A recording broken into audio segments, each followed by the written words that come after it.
Hello everyone, welcome to this YouTube channel. अभी हम लोग यहाँ पर टीचिंग एप्टीट्यूड के क्वेश्चंस की प्रैक्टिस करने वाले हैं। तो टॉपिक वाइज भी करना बहुत ज़रूरी है हमारे लिए। तो आज का जो हमारा टॉपिक है ये है एटीट्यूड्स टुवर्ड्स द चिल्ड्रेन, यानी कि बच्चों के प्रति आपका क्या दृष्टिकोण है। इसके एमसीक्यूज़ को हम लोग यहाँ पर डिस्कस करने वाले हैं।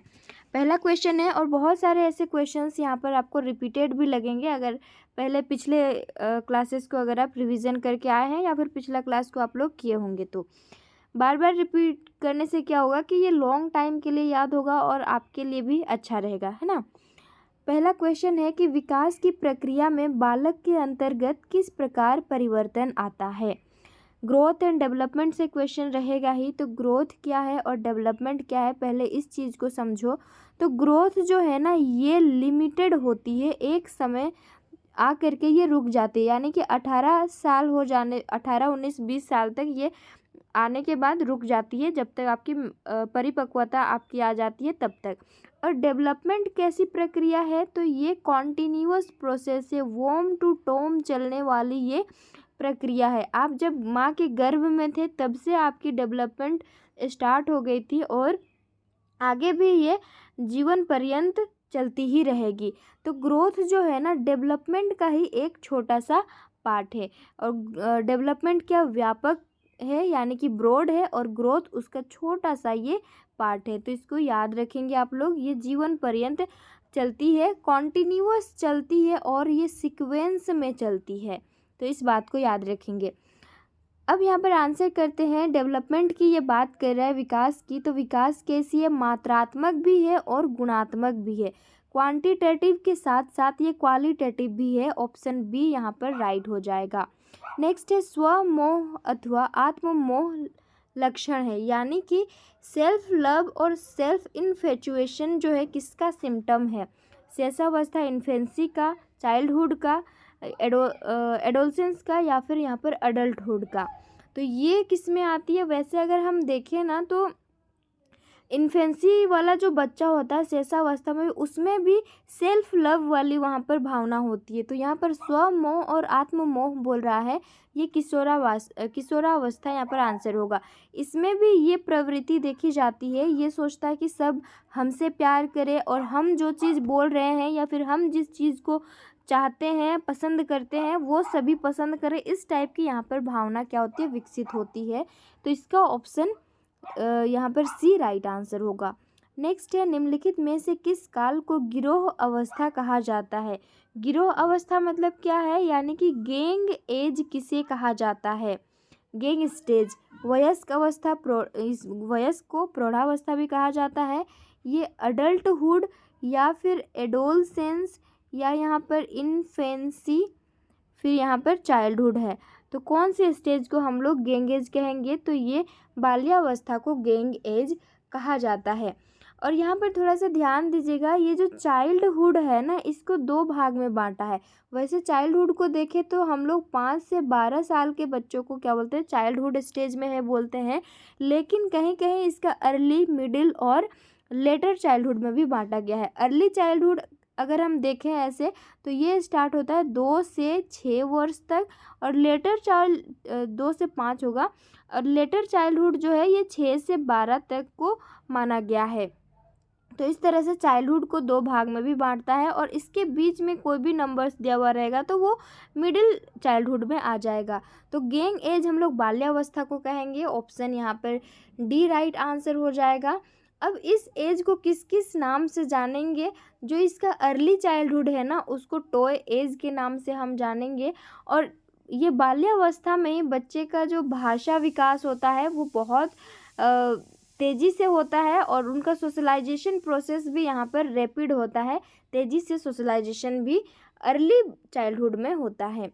राइट आंसर ये हो गया। नेक्स्ट है, दिवा स्वप्नों में खोए रहना प्रमुख लक्षण है। डे ड्रीम आप देख रहे हैं तो ये कौन से स्टेज का सिम्टम है, वयस्क अवस्था, किशोरावस्था, बाल्यावस्था या फिर शैशवावस्था। तो ये किशोरावस्था में होता है। इसमें इसको तनाव और तूफान का काल भी कहा गया है। ये स्टेनले हॉल ने कहा है। और किशोरावस्था को ही ट्रांजिशन पीरियड भी कहते हैं इसको। और ये ब्रिज का काम करता है, एक पुल का काम करता है। मान लो यहाँ पर चाइल्डहुड स्टेज है, इधर क्या है, अडल्टहुड स्टेज है, तो ये ना ब्रिज का काम करता है। कौन, तो ये एडोलसेंस, चाइल्डहुड को अडल्टहुड से कनेक्ट करने का ये काम करता है। और इसको गोल्डन पीरियड भी कहा गया है, किशोरावस्था को ही। इसमें लेक इमोशनल स्टेबिलिटी होती है और यही किशोरावस्था है जहाँ पर लीडरशिप स्किल भी डेवलप होती है। तो इतना आपको याद रखना है, अब कुछ भी पूछ सकता है। और एडोलसेंस पीरियड जो है ईगोसेंट्रिज्म होता है, जैसे कि ये स्टेज का बच्चा चाहता है कि हम जिसको पसंद करते हैं उस चीज़ को सभी पसंद करें, हम ही सब चीज़ में राइट हैं, सही है, इस तरह का यहाँ पर भावना उत्पन्न होती है। तो ये इसका राइट आंसर हो जाएगा। और दिवा स्वप्न, और दिन में ही वो सपना देखता रहता है कि काश हम शाहरुख खान जैसे एक्टिंग कर पाते, काजोल जैसे एक्टिंग कर पाते। ये लड़कों में ही नहीं, लड़कियों में भी होता है, ये किशोरावस्था वाले बच्चों में होता है। अभिवृद्धि शब्द का प्रयोग किया जाता है। अभिवृद्धि इंग्लिश में, हिंदी में थोड़ा सा समझने में आपको दिक्कत होगा। ये वृद्धि को ही अभिवृद्धि कह रहा है, अभिवृद्धि होगा, इसी को ग्रोथ कहा जाता है। तो ग्रोथ का प्रयोग जो है किस अर्थ में होता है, फिजिकल होगा, सोशल होगा, इमोशनल, या फिर कॉग्निटिव या इंटेलेक्चुअल, कैसा होगा। तो ग्रोथ का संबंध जो है ना इसका शारीरिक अर्थ से होता है। आपका शारीरिक परिवर्तन होता है, ग्रोथ होता है तो आपकी जो लंबाई है वो बढ़ती है, भार बढ़ता है। इसको मात्रात्मक भी बोलेंगे, क्योंकि आप जब लंबे होंगे, मान लो 5 फुट 3 इंच 4 इंच जो भी है, इसको हम माप रहे हैं, नंबर्स में बोल रहे हैं, तो ये क्वांटिटेटिव होता है। ठीक है, इसी तरह से आपको अंडरस्टैंड करते हुए चीज़ों को चलना है, आगे बढ़ना है। नेक्स्ट है, निम्नलिखित में से कौन सा शब्द अधिक व्यापक है, यानी कि ब्रॉड कौन सा है इनमें से, वृद्धि, विकास, परिपक्वता या फिर आयु की बढ़ोतरी। तो देखो, ये अगर डेवलपमेंट है ना ये, तो उसके अंदर में आ जाता है, यहाँ पर लर्निंग आएगा, लर्निंग के अंदर में आएगा मैच्योरिटी, इसके अंदर में ग्रोथ आएगा। तो सबसे व्यापक कौन सा है, ऑब्वियस है, यहाँ पर डेवलप है, डेवलपमेंट है, तो ये व्यापक हो जाएगा। मुझे यहाँ पर तो ऐसा क्लियर नहीं हो रहा है कि ये लर्निंग यहाँ होगा या फिर मैच्योरिटी, लेकिन ये है कि डेवलपमेंट के अंदर में लर्निंग, मैच्योरिटी और ग्रोथ ये तीनों ही आते हैं। तो ये हमारा राइट आंसर हो जाएगा, विकास। और ये ना चीज़ों को कनेक्ट करते हुए चलता है, और डेवलपमेंट को हम प्रिडिक्ट भी कर सकते हैं, पूर्वानुमान हम लगा सकते हैं। और ये सीक्वेंस में होता है, ऐसा नहीं कि जैसे कि इन्फेंसी स्टेज है, ऐसे नहीं कि ये चाइल्डहुड को छोड़ के ये डायरेक्ट अडल्टहुड आ जाएगा, नहीं, ये सीक्वेंस में होगा। इन्फेंसी है तो उसके बाद चाइल्डहुड आएगा, उसके बाद एडोलसेंस आएगा, उसके बाद ही अडल्टहुड स्टेज आपका यहाँ पर आएगा। नेक्स्ट है, जीवन का अनोखा काल किसको कहा गया है, यूनिक पीरियड लाइफ का किसे कहेंगे, शेषावस्था को, बाल्यावस्था को, किशोरावस्था को या फिर प्रौढ़ावस्था को। 7 का क्या होगा आंसर, यहाँ पर किशोरावस्था होगा या फिर बाल्यावस्था होगा, कमेंट करके आप सभी बताएंगे। और यहाँ पर ग्रोथ और डेवलपमेंट की क्लास को नहीं देखे हैं ना, तो इसका मैं थ्योरी क्लास अपलोड कर दी हूँ इसी चैनल पर, तो उसको आप लोग देख लीजिएगा। और रिवीजन ज़रूर से करते रहिएगा क्लास के बाद में, जितना रिवीजन करिएगा उतना आपका कॉन्सेप्ट क्लियर होगा। कॉन्सेप्ट क्लियर होगा तो आप एग्ज़ाम में सही आंसर को करके आएंगे, इसीलिए आप लोग प्रैक्टिस ज़रूर कीजिएगा। और PDF आपको टेलीग्राम चैनल पर दे दिया जाएगा, तो वहाँ से आप लोग प्रैक्टिस कर लीजिएगा। नेक्स्ट है, संग्रह करने की प्रवृत्ति जो है ये प्रमुख लक्षण है, यानी कि टेंडेंसी टू कलेक्ट, किसी भी चीज़ को आप इकट्ठा कर रहे हैं, ये जो मेन सिम्टम है कौन सा स्टेज का, प्रौढ़ावस्था, अडल्टहुड का, या फिर एडोलसेंस का, चाइल्डहुड का, या फिर इन्फेंसी का। कौन से स्टेज में, अपना बचपन को आप लोग याद कीजिए, कौन से स्टेज में आप लोग कंचा यानी कि जो कांच का गोटी है उसको कलेक्ट कर करके रखते थे, कौन से स्टेज में वो जो ताश के पत्ते होते हैं उसको आप जमा कर के रखते थे। याद कीजिए वो स्टेज कौन सा था। तो ये बाल्यावस्था, चाइल्डहुड में हम ऐसे करते हैं। और चाइल्डहुड में ना और एक भी प्रवृत्ति होती है यहाँ पर हमारी, निरुद्देश्य भ्रमण। हमारा कोई उद्देश्य नहीं रहता है, अपने दोस्तों के साथ कहीं गुलेल लेकर के चिड़िया मारने चले गए, कहीं घूमने चले गए, ऐसे ही बाहर घूम रहे हैं, आपको कोई जाते जाते पूछ दिया कि बाबू कहाँ जा रहे हो, मतलब छोटे बच्चों को, तो वो कुछ नहीं बताता है वो, क्योंकि वो निरुद्देश्य भ्रमण कर रहा है, एमलेस होता है वो, उनका कोई भी टारगेट नहीं होता है। तो ये ऐसे अगर पूछेगा निरुद्देश्य भ्रमण किस अवस्था में होता है, तो ये बाल्यावस्था, चाइल्डहुड आपका आंसर होना चाहिए, है ना। तो इस तरह से आप लोग पढ़िएगा रिलेट करके, बड़ा मज़ा आएगा। अभी तो एंट्रांस की तैयारी कर रहे हैं ना, जब बीएड करेंगे तो और भी मज़ा आने वाला है आपको। नेक्स्ट क्वेश्चन है, बालक के शारीरिक विकास जो फिजिकल डेवलपमेंट है को सर्वाधिक रूप से प्रभावित करने वाला कारक कौन सा है?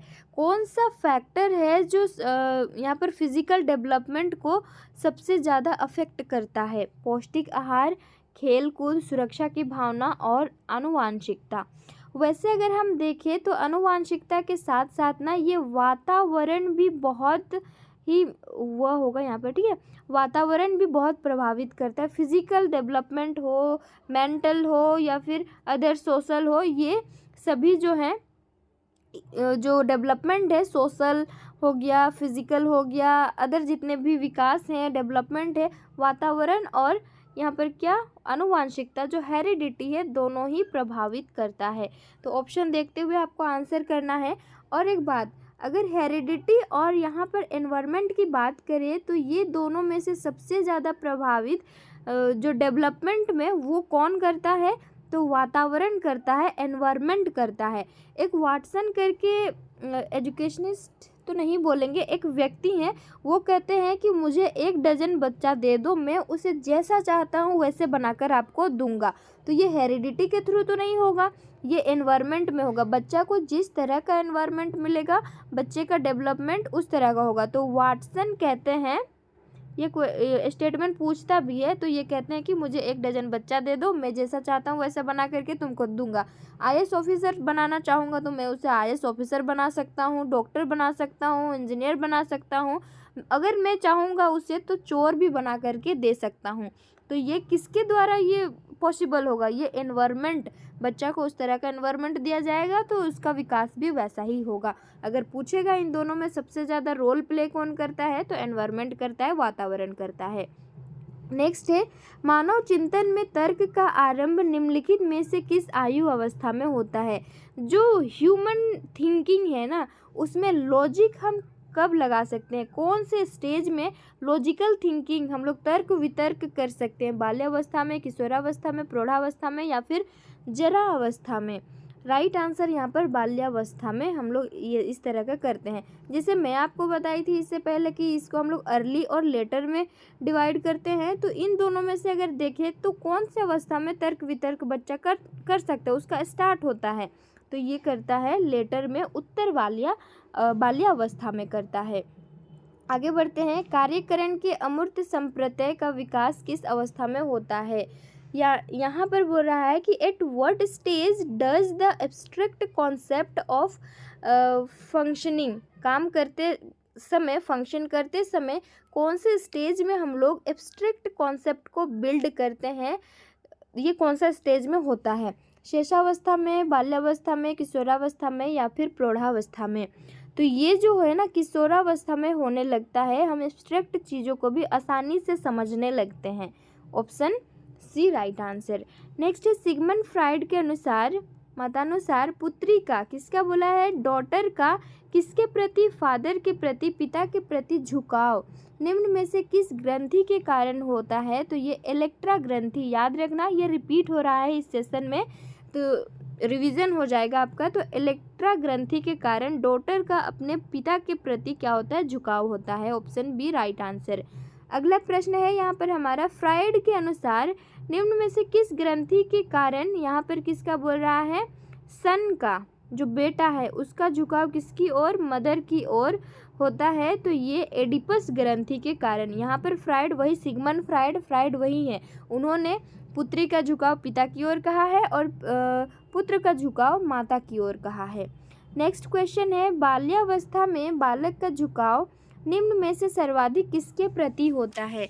बाल्यावस्था में बोल रहा है कि बालक जो चाइल्ड है उसका झुकाव इनमें से किस ओर होता है, अपने फैमिली, नेबरहुड, या फिर यहाँ पर ग्रुप, या फिर पीयर ग्रुप भी हम इसको कहते हैं, या स्कूल, किसकी ओर होता है। तो इसमें बालक का जो झुकाव है समूह की ओर होता है। और इस टाइम में जो दोस्ती बन जाती है ना, ये दोस्ती बहुत लंबे समय तक चलती है। याद करो आपके चाइल्डहुड के टाइम में कौन आपका फ्रेंड था जो अब भी आपके टच में है। तो इस तरह का होता है। इसमें समूह को सबसे मतलब प्रायोरिटी दिया जाता है, अपने फैमिली को भी नहीं, अपने दोस्त के बातों को ही ज़्यादा यहाँ पर प्रायोरिटी दी जाती है। नेक्स्ट है, बालक में नेतृत्व गुणों को, लीडरशिप क्वालिटी को, ठीक है, इसका विकास निम्न में से किस विकास की अवस्था में हो जाता है। ऊपर अगर आप ध्यान से सुने होंगे तो इसका आंसर कर सकते हैं। जो चाइल्ड है उसका लीडरशिप स्किल या फिर लीडरशिप क्वालिटी का जो डेवलपमेंट होता है ये हो जाता है किशोरावस्था में, ऑप्शन सी। ये लीड करने की इसमें कोशिश करता है इस स्टेज में। वे चाहते हैं कि हमारा एक ग्रुप बने और उस ग्रुप का लीडर मैं रहूँगा। तो ये लीडरशिप क्वालिटी, लीडरशिप स्किल यहीं से डेवलप होना स्टार्ट हो जाता है। नेक्स्ट है, निम्न में से कौन सी विकास की अवस्था बालक के सीखने की दृष्टि से सर्वश्रेष्ठ मानी जाती है। यानी कि वो कौन सा स्टेज है जो बच्चा सीखता है जल्दी। और देखिए हम लोग यहाँ पर पढ़ रहे हैं क्या कि यहाँ पर क्या था टॉपिक का नाम, एटीट्यूड टुवर्ड्स चिल्ड्रेन, बच्चों के प्रति अपना दृष्टिकोण। तो यहाँ पर स्टेजेस को ही ज़्यादा फोकस किया गया है। अब यहाँ आते हैं, क्वेश्चन क्या था कि सीखने की दृष्टि से सर्वश्रेष्ठ मानी जाती है, कौन से स्टेज में बच्चा बहुत ज़्यादा सीखता है और इस पर उसका डेवलपमेंट होता रहता है। 16 का राइट आंसर हो जाएगा ऑप्शन सी, बाल्यावस्था। यही वो स्टेज है जो हाँ, ये बाल्यावस्था जैसे आप बच्चों को आगे देखना चाहते हैं उस तरह से उसको गाइड करके बना सकते हैं, उस तरह का माहौल दे करके। बालक में सामान्य सामाजिक और मानसिक विकास, सोशल एंड मेंटल डेवलपमेंट के लिए निम्न में से कौन सी आयु अवधि महत्वपूर्ण मानी जाती है। सोशल और मेंटल डेवलपमेंट के लिए ये जन्म से यानी कि 0 से 5 वर्ष, जैसे ही आपका जन्म हो जाता है जिस टाइम, उसी टाइम से आपका सोशलाइजेशन स्टार्ट हो जाता है, सामाजिकरण स्टार्ट हो जाता है। और मेंटली भी आप बहुत सारी चीज़ों को वहाँ पर समझने की कोशिश करते हैं। आप तो मतलब जब आए थे इस दुनिया में तब मतलब बच्चे क्या होते हैं, वो बोलते नहीं है, भाषा का तो यूज़ करते हैं, रोते हैं, हंसते हैं, ये सब क्या उनका भाषा है। उसी टाइम से उनका मेंटल डेवलपमेंट होना स्टार्ट हो जाता है। तो ये हो जाएगा 0 या फिर जन्म से 5 या फिर इन्फेंसी स्टेज, इन्फेंसी में ये स्टार्ट हो जाता है बच्चे में। नेक्स्ट है, विद्यालयों में जाने से पूर्व बालकों के खेल निम्नलिखित में से किस प्रकार के होते हैं। वो स्कूल जाने से पहले, अब तो 3 यानी कि 3 साल के बाद बच्चा स्कूल जा रहा है, तो इससे पहले बालकों में खेल निम्नलिखित में से किस प्रकार होते हैं। तो ये आत्म केंद्रित होते हैं, सेल्फ सेंटर्ड होते हैं। नेक्स्ट है कि निम्नलिखित में से किस आयु स्तर पर बालक का सामाजिक विकास सुनिश्चित हो जाता है। यहाँ पर सुनिश्चित हो जाता है बोल रहा है, शेषावस्था, बाल्यावस्था, किशोरावस्था या फिर प्रौढ़ावस्था। 19 का राइट आंसर क्या होगा, ऑप्शन यहाँ पर फर्स्ट हो जाएगा, जिसमें क्या होता है सामाजिक विकास इंश्योर हो जाता है। बालक में मातृभाषा का विकास निम्नलिखित में से किस सामाजिक संस्था द्वारा होता है। मातृभाषा जो भी आप घर में माता पिता से बात करते टाइम प्रयोग करते हैं या फिर अपने फैमिली मेम्बर्स से, तो वो कहाँ से स्टार्ट होता है, परिवार से ही होता है। नेक्स्ट है, गर्भावस्था के समय भ्रूण का विकास सिर से पैरों की ओर होना निम्नलिखित में से कौन सा विकास सिद्धांत कहलाता है। जब आप लोग डेवलपमेंट को अच्छे से पढ़ेंगे सीटेट के लिए या फिर बीएड जब आप कर रहे होंगे तब पढ़ेंगे, तो यहाँ पर बताया जाएगा कि बच्चा का विकास कैसे हो रहा है, सिर से पैर की ओर हो रहा है। पहले सिर उसके बाद पैर मतलब बढ़ रहा है, तो इसे विकास का कौन सा सिद्धांत कहेंगे। सेफेलोकॉडल कहेंगे, प्रोक्सिमोडिस्टल कहेंगे, बोथ ए एंड बी या फिर डी, क्या कहेंगे। ध्यान रखना सिर से पैर की ओर अगर बढ़ रहा है तो सिर स से स्टार्ट हो रहा है, सेफेलोकॉडल ये इसका आंसर हो जाएगा, ये भी स से। इस तरह से ट्रिक लगा करके याद करना, सिर और सेफेलोकॉडल हो जाएगा। और अगर बात करें कि पैरों से सिर की ओर बढ़ना, इसको हम क्या कहेंगे? तो प्रोक्सिमोडिस्टल यहाँ पर कहा जाएगा। यहाँ था लिखा हुआ है प्रोक्सिमोडिस्टल, उस चीज़ को कहेंगे। आगे बढ़ते हैं। पैर से सिर तो नहीं, यानी कि आपका बाहरी उसमें क्या होता है, थोड़ा सा परिवर्तन होता है, शारीरिक परिवर्तन बाहर से होता है, उस चीज़ को प्रोक्सिमोडिस्टल में हम लोग रखेंगे। नेक्स्ट है, निम्नलिखित में से किस आयु स्तर पर बालक का सामाजिक व्यवहार निश्चित होता है? यहाँ पर सामाजिक व्यवहार निश्चित हो जाता है कौन से आयु स्तर के बच्चों में बोला है? तो हमने चाइल्डहुड को कितने भागों, 2 भाग में बांटा था ना। एक तो बांटा था हमने अर्ली वाला कितना से 2 से यहाँ पर 6 साल तक हम लोग बांटे थे, और 6 से ये 12 या फिर 11 तक। अब बोला है कि सामाजिक व्यवहार निश्चित हो जाता है, कब हो जाता है? अब देखिए ऑप्शन को देखते हुए करना है आपको। 3 वर्ष से पहले, या फिर 3 से 6 साल के बीच में, 6 से 11 वर्ष, या फिर 12 से 12 वर्ष के बाद में। सोशलाइजेशन जो है आपका, सोशलाइजेशन बिहेवियर जो है ये आपका 3 से 6 वर्ष के बीच में हो जाता है, यानी कि अर्ली चाइल्डहुड में हो जाएगा। थोड़ा सा ये चाइल्डहुड को समझने में दिक्कत होगा आपको। चाइल्डहुड मैं एक बार समझा ही देती हूँ अच्छे से। चाइल्डहुड को ना वैसे बांटा गया है, अर्ली और लेटर में बांटेंगे। वैसे अगर हम देखें, पहले भी मैं बताई हूँ, फिर भी यहाँ पर क्लियर हो जाएगा कॉन्सेप्ट, इसीलिए। वैसे अगर देखें तो 5 से ये 12 वर्ष तक, लेकिन फिर भी इसको चाइल्डहुड को अर्ली और लेटर, अर्ली, मिडिल और लेटर में बांट दिया है। तो अर्ली अगर पूछेगा तो यहाँ पर 0 से 2 तो इन्फेंसी में आ जाएगा, यानी कि 3 से 6 को इन्होंने अर्ली चाइल्डहुड में बांटा है, और 6 से इधर आगे जितना मतलब 12 तक, तो ये क्या हो जाएगा? Letter childhood. इसके बीच में कोई भी अगर नंबर दे करके पूछेगा ये कौन सा स्टेज है, तो मिडिल चाइल्डहुड आप लोग बोलिएगा। आई होप ये क्लियर हो गया होगा। राइट आंसर यहाँ पर ये हो जाएगा। नेक्स्ट है, शब्द विहीन क्रियाओं के माध्यम से बालक ज्ञान प्राप्त करता है। यानी कि बच्चा बिना शब्द बोले, वर्डलेस तरीके से एक्टिविटी करके उसके माध्यम से बालक ज्ञान प्राप्त करता है। वो कौन सा स्टेज है? 0 से 3 वर्ष। बच्चा को ए फॉर एप्पल बताइएगा तो उसका ध्यान यहाँ एप्पल जो आप दिखाइएगा, शो करके बताइएगा, उस पर ध्यान जाएगा, ए पर ध्यान नहीं जाएगा। बहुत सारी चीज़ें ऐसी है कि बच्चा देख करके वो सीखता है। आप जो बोल रहे हैं उस पर उनका ध्यान नहीं होता है। जो चीज़ आप दिखा करके डिमोन्स्ट्रेट करके आप बता रहे हैं, उस चीज़ पर बच्चा का ध्यान होता है। ये कौन से स्टेज में होता है? तो ये जन्म से 3 वर्ष। इसके बाद तो बच्चा धीरे धीरे बहुत ही अच्छे से ये बोलना सीख भी जाता है। नेक्स्ट है, बालकों में नैतिकता का विकास सर्वाधिक रूप से होता है। यानी कि जो चाइल्ड है उसमें मोरलिटी का डेवलपमेंट सबसे ज़्यादा सर्वाधिक रूप में कौन से स्टेज में होगा? जन्म से 3 वर्ष, यानी कि ये इन्फेंसी में आ गया। 3 से 11 वर्ष, या फिर 7 से 11, या फिर 18। तो ध्यान यहाँ पर देना है आपको कि कौन सा होगा। ध्यान से आंसर को करना है। क्या बोला है? नैतिकता, मोरल जो है, यानी कि नैतिक विकास आपका कैसे, इसमें क्या होता है, क्या सही है क्या गलत है, इस चीज़ का डेवलपमेंट आपके कौन से एज में होगा? तो ये 7 से 11 वर्ष में। और ये कहाँ पर आएगा? तो लेटर चाइल्डहुड में ये आ जाएगा। ये चीज़ें, यानी कि क्या सही है क्या गलत है, इसको समझने में ये एज होता है।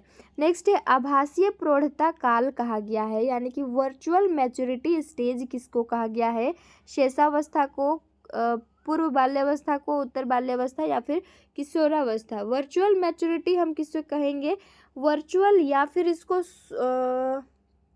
क्या कहते हैं, इसके अलावा इसके जगह और एक नाम मुझे याद नहीं आ रहा है, लेकिन उसका यूज़ करते हैं उसी के लिए। अच्छा छोड़ दीजिए। वर्चुअल आभासीय प्रौढ़ता काल जो कहा गया है ये किशोरावस्था को ही कहा गया है। नेक्स्ट आगे हम लोग बढ़ते हैं, और इसी तरह मिलता जुलता और एक है सूडो मैच्योरिटी, मिथ्या परिपक्वता। वो किसको कहेंगे? तो लेटर चाइल्डहुड को हम लोग कहेंगे।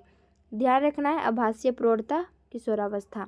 नेक्स्ट है, बालक व्यक्तिगत स्वतंत्रता हेतु सर्वाधिक रूप से विचलित होता है। बच्चा जो है ये क्या यहाँ पर पर्सनल फ्रीडम के लिए क्या रहता है? उसका माइंड विचलित रहता है, डेविएट रहता है। तो ये वयस्क अवस्था, किशोर अवस्था, उत्तर बाल्यावस्था, या फिर पूर्व बाल्यावस्था, कौन से स्टेज में ऐसा होता है? तो ये होगा किशोरावस्था। ये ऑप्शन बी राइट आंसर हो जाएगा। किशोरावस्था को और किस किस नाम से हम जानते हैं? गोल्डन पीरियड के नाम से जानते हैं, ट्रांजिशन पीरियड के नाम से जानते हैं, स्ट्रेस एंड स्ट्रोम के नाम से भी हम इसको जानते हैं।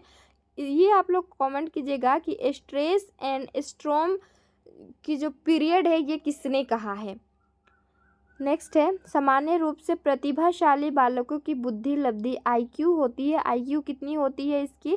तो ये 130 से ऊपर होती है। प्रतिभाशाली बालकों की बताई गई है, बोली गई है। सामान्य बच्चों की जो बुद्धि लब्धि है 100 के ऊपर, 100 तक होता है। और आप लोग यहाँ पर आईक्यू यानी कि इंटेलिजेंट क्वोशेंट का जो फॉर्मूला होता है वो लिख करके बताइएगा। नेक्स्ट है, पिछड़े बालकों की पहचान के लिए निम्नलिखित में से कौन सी सूचना सर्वाधिक महत्वपूर्ण है? जो बैकवर्ड चाइल्ड है उसको आइडेंटिफाई करने के लिए इनमें से कौन सी इन्फॉर्मेशन सूचना जो है वो सर्वाधिक महत्वपूर्ण है? तो ये शैक्षिक लब्धि, एजुकेशनल अचीवमेंट आपका ये बताएगा। नेक्स्ट है, शैशवावस्था की अवधि क्या होती है? जो इन्फेंसी का आपको अकॉर्डिंग टू ऑप्शन करना है, ऑप्शन किस तरह से दिया हुआ है तो ये हो जाएगा, अगर 0 से 2 रहता तो ये इन्फेंसी हम लोग मान लेते। बाल्यावस्था का काल, चाइल्डहुड का काल क्या है, स्टेज क्या है? तो ये 5 से 12 है। अगर ऐसे दे देगा तो अच्छा है आपके लिए, और वो जो 0 से 2, फिर 2 से यहाँ पर 3 से, फिर 6, फिर 7 से 12, इसमें थोड़ा सा डाउट होता है। और डिटेल में जब पढ़ेंगे ना तभी कॉन्सेप्ट अच्छे से क्लियर हो जाएगा।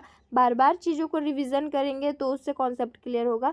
तो इसको अगर इन जनरल हम देखें, इन्फेंसी को ये हो जाएगा इन्फेंसी 0 से 5, 5 से 12 चाइल्डहुड, और उसके बाद 12 से 18 उधर एडल्टहुड एडोलसेंस हो जाएगा, उसके बाद एडल्टहुड होगा। नेक्स्ट है, बालक के व्यक्तित्व के विकास पर किसका प्रभाव नहीं पड़ता है? तो ये किसका, ये भी रिपीट हो रहा है क्वेश्चन। इन ना पर्यावरण और ना आनुवांशिक प्रभाव, पर्यावरण का भी पड़ता है और आनुवांशिक का भी यहाँ पर इसका इफेक्ट पड़ता है। देखिए, जो चाइल्ड डेवलपमेंट है, CDP में लिख दे रही हूँ, child development is equal to environment into heredity या फिर हेरिडिटी इंटू इन्वायरमेंट। यहाँ पर प्लस कभी नहीं होगा, इसका क्या होता है, गुणात्मक होता है। मतलब गुणात्मक नहीं, प्रोडक्ट होता है जिसको बोलेंगे, जो गुना हम लोग किए हैं उस चीज़ को। नेक्स्ट है, पियाजे के अनुसार बालक में संज्ञानात्मक विकास, कॉग्निटिव डेवलपमेंट के चरण, 4 स्टेज उन्होंने बताए हैं, कई बार मैं डिस्कस की हूँ यहाँ पर, के अंतर्गत संवेदी गत्यात्मक अवस्था यानी कि सेंसर मोटर स्टेज काल किसको कहा है? 4 स्टेज क्या है? पहला तो यही है, सेंसर मोटर ऑर्गन है, सेंसरी मोटर ऑर्गन है। उसके बाद प्री ऑपरेशनल स्टेज है जो कि चलता है ये 2 से 7 तक चलेगा। फिर कंक्रीट ऑपरेशनल स्टेज ये चलेगा 7 से 11 तक। फिर आता है फॉर्मल ऑपरेशनल स्टेज, ये 11+ चलता है। तो ये 4 स्टेजेस को आपको याद रखना है।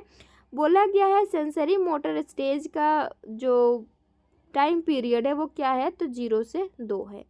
नेक्स्ट है, कक्षा में शिक्षार्थी की सक्रिय भागीदारी है, एक्टिव पार्टिसिपेंट जो है स्टूडेंट का, कैसे होता है? व्याख्यान विधि में, लेक्चर मेथड में, क्वेश्चन आंसर मेथड में, छात्र केंद्रित उपागम में, और इनमें से कोई नहीं। तो child centred CCA, child centred approach में जो है ना स्टूडेंट्स की सक्रिय एक्टिव पार्टिसिपेंट होती है। बच्चे का चिल्लाना रोना उसके किस प्रकार के विकास का प्रारंभिक चरण है? बच्चा चिल्ला रहा है, रो रहा है, तो ये किस प्रकार का प्रारंभिक चरण है? भाषिक है, वो भी एक भाषा होता है। चिल्लाना, रोना, हंसना ये भी भाषा ही है। और सबसे पहले बच्चे इन्हीं चीज़ों को सीखता है, और ये सीखता नहीं है, ये बाय बर्थ उनमें होती है। ब्रेल लिपि की पुस्तक प्रदान की जाती है, कैसे बच्चों को ब्रेल लिपि की जो बुक है ब्रेल स्क्रिप्ट की वो दी जाती है? दृष्टि विकलांग बच्चे को उभरा सा साइन रहता है जिसे बच्चे छू करके समझते हैं कि क्या लिखा हुआ है। तो इस चैप्टर से इतने ही MCQ क्वेश्चंस थे। आंसर की भी देख सकते हैं, 1-2 का आंसर इधर उधर आंसर की में दिया हुआ है, जिसका आंसर मैं यहाँ पर आपको करेक्ट करके बताई हूँ। PDF मैं आपको दे दूँगी, टेलीग्राम चैनल से जुड़ना ना भूलें। सेशन को शेयर कर दीजिएगा अपने फ्रेंड्स में। अच्छा, अगर यहाँ पर रिस्पॉन्स आएगा तभी तो मैं आगे आप लोगों के लिए वीडियो बनाऊँगी ना। ठीक है, मिलते हैं नेक्स्ट क्लास में।